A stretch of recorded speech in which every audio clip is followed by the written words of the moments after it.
ውድ ቻናላችን ቤተሰቦች እንኳን ውድ ቻናላችን በደህና መጣችሁ። ቅዳሜ ምሽት ላይ በተደረገው ጨዋታ ሊቨርፑል ከሊድስ ጋር 3-3 ከተጠናቀቀ በኋላ መሐመድ ሳላህ ከጋዜጠኞች ጋር ቆይታ አድርጎ የሰጠው አስተያየት አለ። ያም የሰጠው አስተያየት እስካሁን ድረስ መነጋገሪያ ሆኖ መቀጠል ችሏል። ደጋፊዎችን፣ ፐንዴቶችን፣ የቀድሞ የሊቨርፑል ተጫዋቾችን፣ የቀድሞ ተጫዋቾችንም ለሁለት ጎራ ከፍሎ እያከራከረ ነው የሚገኘው። እንደዚሁም ሊቨርፑል ትናንትና ከኢንተር ሚላን ጋር ካደረገው ጨዋታ በፊትም ስለሱ በጣም ብዙ ነገሮች ሲነሱ ነበሩ።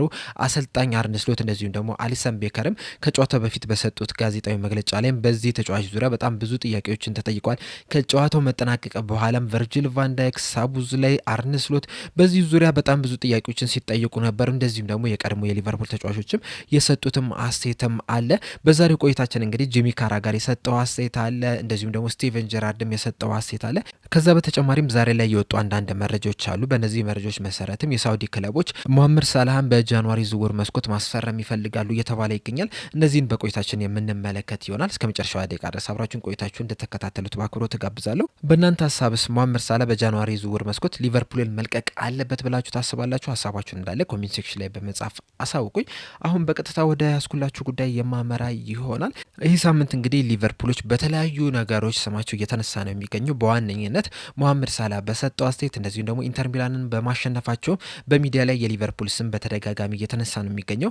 ነገር ግን ከድሉ በበለጠ ከጨዋታው በበለጠ ግን መሐመድ ሳላህ የሰጠው አስተያየት መነጋገሪያ ሆኖ መቀጠል ችሏል። ሰኞ ምሽት ላይ በነበረ ፕሮግራምም ጂሚ ካራጋርም የሰጠው አስተያየት አለ። እንደሚታወቀው መሐመድ ሳላህ በሰጠው አስተያየት የጂሚ ካራጋርን ስም ማንሳቱ አይዘነጋምና ጂሚ ካራጋርም መልሱን ይሰጣል የሚል ነገር ሲጠበቅ ነበረ።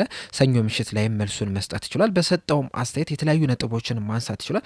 በእርግጥ አንዳንዶቹን የምንስማማበት ናቸው፣ አንዳንዶቹን ግን የማያስማማን ትንሽም ከልክ በላይ ያለፈም አስተያየት ሰጥቷል ልንል የምንችልበትን ነገር ተናግሯል። እናም የሰጠውን አስተያየት ስንመለከት በመጀመሪያ በሰጠው አስተያየት መጀመሪያ ላይ መሐመድ ሳላህንም የእሱ ኤጀንትንም ማስታወስ የምፈልገው ነገር አለ። እሱ ምንድነው ወደ ሊቨርፑል ከመምጣቱ በፊትና ይህንን ዝና ከማግኘቱ በፊት የሚታወቀው የነበረው በቼልሲ ያልተሳካለት ተጫዋች ተብሎ ነው የነበረው።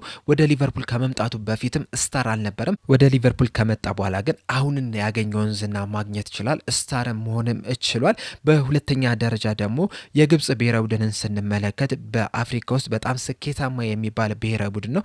ነገር ግን ደግሞ መሐመድ ሳላህ ከግብጽ ብሔራዊ ቡድን ጋር ምንም አይነት ስኬት ማሳካት አልቻለም። የአፍሪካ ዋንጫንም ማንሳት አልቻለም። ይህም የሚያሳየው ደግሞ እግር ኳስ የግል ጨዋታ አይደለም፣ የቡድን ጨዋታ ነው። እሱ ብቻውን ምርጥ ስለሆነ ስኬቶችን ማሳካት አችልም። እንደ ቡድን ስትጫወት ብቻ ነው ስኬቶችን ማሳካት የምችለውና እኔ ይህንን ነገር አድርጌያለሁ፣ እኔ ለዚህ ቡድን ይህንን ነገር ሰርቻለሁ ማለት የለበትም።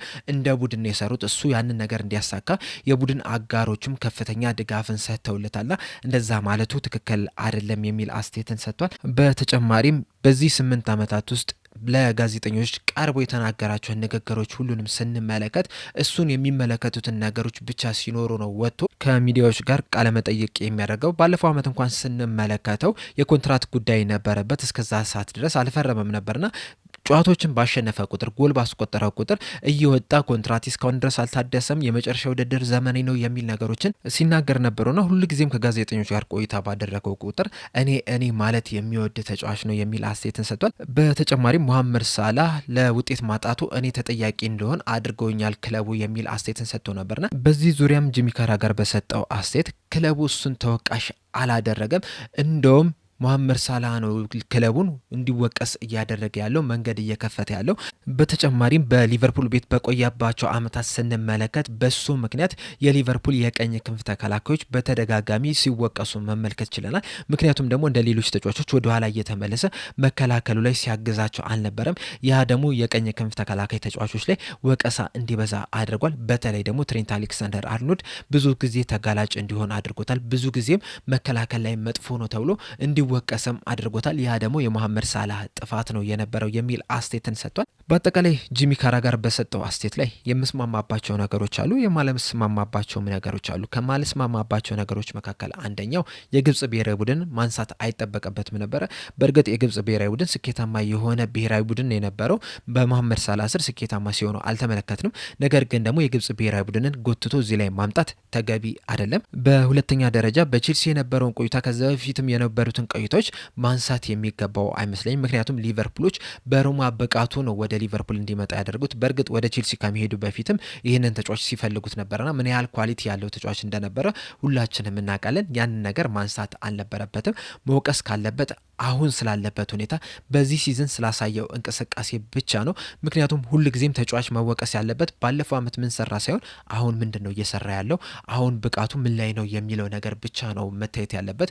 ምንጊዜም አንድ ተጫዋች በቋሚነት ሊሰለፍ የሚገባውም አሁን ባለው ብቃት ነው እንጂ አምና በነበረው ብቃት አይደለም። ስለዚህ በብቃት ደረጃ አሁን ያለበትን ብቃት ነው እንጂ ያለፈው ዓመት ብቃቱን ማንሳት ተገቢ አይመስለኝም። በሌላው ዙሪያ ግን በሰጠው አስተያየት ሙሉ ለሙሉ እስማማለሁ። አሁን ካራጋር እንዳለው መሐመድ ሳላህ በዚህ በሊቨርፑል ቤት በቆየባቸው ዓመታት ምናልባትም 4 ጊዜ ቢሆን ነው እሱ ራሱ ፈልጎ ወደ ጋዜጠኞች ጋር ሄዶ ቃለ መጠይቅ ሲሰጥ የተመለከት ነው።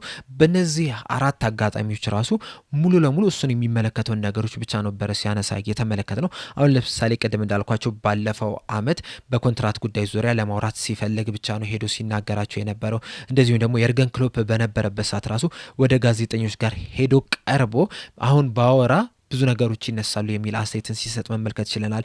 ባለፈው ቅዳሜም እንግዲህ የሰጠውን አስተያየት ሁላችንም ሰምተናልና ሁልጊዜም ቢሆን ከጋዜጠኞች ጋር ቆይታ የሚያደርገው በተለይ ደግሞ ራሱ ፈልጎ ሄደው ቃለመጠይቅ የሚሰጥባቸውን አጋጣሚዎች ከተመለከትን እሱን የሚመለከተው ጥቅሙን የሚጎዳ ነገር ብቻ ሲኖር ነው ወጥቶ የሚናገረው ነው። ያ ደግሞ የሚያሳየው ምን ያህል ሰልፊሽ ተጫዋች እንደሆነ ነው። ከዚህ በፊት እንግዲህ ጂሚ ካራጋር አንድ የሰጠው አስተያየት አለ ከ2 ሳምንት በፊት። በዛ በሰጠው አስተያየት በእንደዚህ አይነት ቀውስ ውስጥ ሊቨርፑል በእንደዚህ አይነት በተቸገረበት ጊዜ መሐመድ ሳላህ ወጥቶ ሊናገር ይገባው ነበር። ምክንያቱም ሲኒየር ከሚባሉ ተጫዋቾች መካከል አንደኛው እሱ ነው። እንደዚሁም ደግሞ መሪዎች ከሚባሉ ተጫዋቾች መካከልም አንደኛው እሱ ነውና ወጥቶ ሊናገር ይገባው ነበር። ሁልጊዜም እየተመለከተን የምንገኘው ቨርጂል ቫን ዳይክን ነው። እናም እሱ ወጥቶ ሊናገር ይገባው ነበር የሚል አስተያየትን ሰጥቶ ነበር። ወጥቶ ተናገረ። ነገር ግን ደግሞ መናገር ያለበትን ሳይሆን መናገር የሌለበትን ነገር ነው ወጥቶ የተናገረው። ከዛ በተጨማሪም የምስማማበት ነጥብ ደግሞ ይህ እግር ኳስ ነው፣ የግል ስፖርት አይደለም፣ የቡድን ስፖርት ነው። እኔ እንደዚህ ያደረኩኝ እኔ እንደዚህ ሰራሁኝ ማለት የለብም። በእርግጥ እሱ የሰራው አስተዋጽኦ አለ። እሱ ያደረገው ነገር ሊቨርፑልን ውጤታማ እንዲሆን አድርጎታል። ነገር ግን ደግሞ እሱ ብቻውን አይደለም ሊቨርፑልን ውጤታማ እንዲሆን ያደረገው። የቨርጂል ቫን ዳይክ፣ የአሊሰን ቤከር፣ የሳዲዮ ማኔ፣ የሮበርቶ ፈርሚኖ፣ የአሌክሳንደር አርኖልድ፣ የነ ሮበርትሰንም ልፋት ተጨምሮበት ነው ሊቨርፑል ስኬታማ እንዲሆን ያደረገው እንጂ አንድ ተጫዋች ብቻውን ሊቨርፑል ስኬታማ እንዲሆን አላደረገም። ያንን ተውት። የቅርብ ጊዜ እንኳን ብንመለከት ያለፈው ዓመት ሊቨርፑል የፕሪሚየር ሊጉን አሸናፊ ሊሆን ይችላል። በዛ ዓመት እንግዲህ መሐመድ ሳላህ በጣም ከፍተኛ አስተዋጽኦ ማድረግ ይችላል። ጎሎችን ማስቆጠር ይችላል። አሲስት ማድረግ ይችላል። ነገር ግን ደግሞ ይህንን ስኬት እንዲያሳካ ያደረጉትን ነጥቦች ስንመለከት በአንደኛ ደረጃ ወደ ኋላ ተመልሶ እንዳይከላከል ተደርጓል። እንዲሁም እሱ ራሱ ሲናገር ከአሰልጣኝ አርነ ስሎት ጋር ተነጋግረን ነበረ። እናም እኔ ወደ ኋላ ባልመለስና መከላከሉን ባላግዝ አንተ የምትፈልገውን ጎልና አሲስት እሰጥሃለሁ የሚል ነገርን ከአሰልጣኙ ጋር ተነጋግረን ነበር የሚል አስተያየትን ሰጥቷል።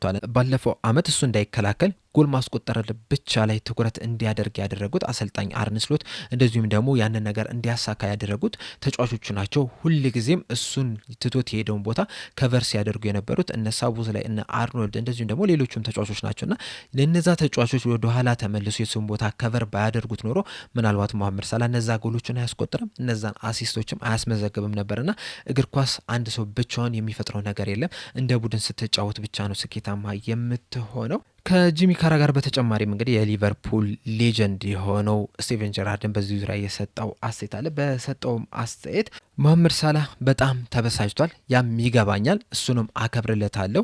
ቤንችም መቀመጥ አይፈልግም፣ ሁሉንም ጨዋታዎች መጮት ይፈልጋል። ያንንም እወድለታለሁ፣ አከብርለታለሁ። ምክንያቱም እንግዲህ እያንዳንዱ ተጫዋች ሁሉንም ጨዋታ መጮት የሚፈልግ ከሆነ ራሱን ማሻሻል ስለሚችል፣ እንደውም በጣም የሚያበሳጨኝ ጨዋታ ተጫወተም አልተጫወተም ያን ያህል ግድ የማይሰጠው ተጫዋች ካለ ያኛው በጣም ያበሳጨኛል እንጂ መጮት የሚፈልግ ቤንች በተደረገው ቁጥር የሚበሳጭ ተጫዋች በጣም ነው የምወደው፣ አከብረዋለሁ። ነገር ግን ደግሞ እኔን ተወቃሽ እንደሆን አድርጎኛል። ለክለቡ የውጤት ማጣት እኔ ላይ ብቻ ትኩረት እንዲደረግ አድርጎብኛል የሚለው ነገር ግን የሰጠውን አስተያየት አልቀበሉም። እንደዚህ አይነት ነገሮችን ወጥተህ ሚዲያ ላይ ሳይሆን ማውራት ያለብህ ከአሰልጣኙ ጋር ሄደህ በቢሮ ቁጭ ብለህ መነጋገር ነው ያለብህ እንጂ ወጥተህ ይህን ያህል መናገር አልነበረበትም።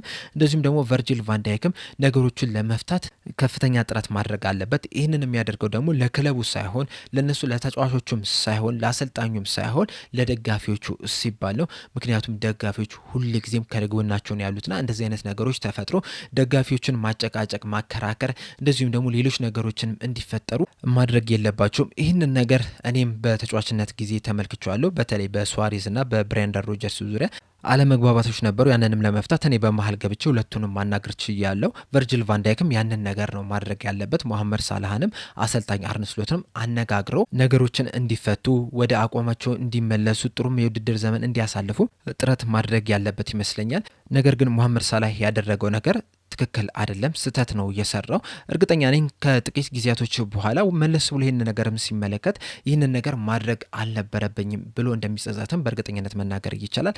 ነገር ግን እንደዚህ አይነት ነገሮች ደግሞ በእግር ኳስ ሕይወት ውስጥ ያጋጥማል። እኔም ከዚህ በፊትም እንደዚህ አይነት ነገሮች አጋጥሞኛል። ከአሰልጣኙ ጋር አለመስማማት ነበረ።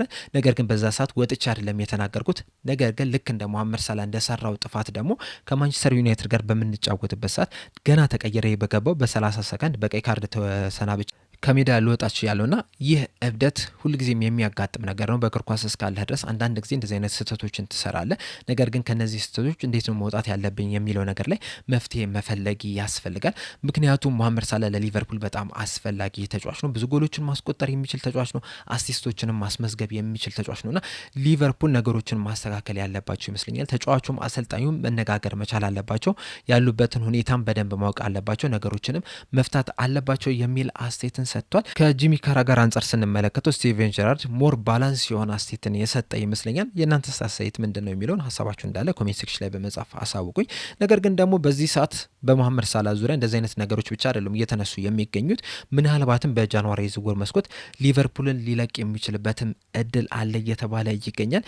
ከዛ በተጨማሪም እንደ ቶክ ስፖርት ዘገባ ከሆነ በብራይተን ጨዋታ ላይም ይሰለፋል ተብሎ አይጠበቅምና ምናልባትም በብራይተን ጨዋታ ላይ የማይሰለፍ ከሆነ በጃንዋሪ ዝውውር መስኮት ሊቨርፑልን የመልቀቅ እድሉም የሰፋ ሊሆን የሚችልበት እድል አለ።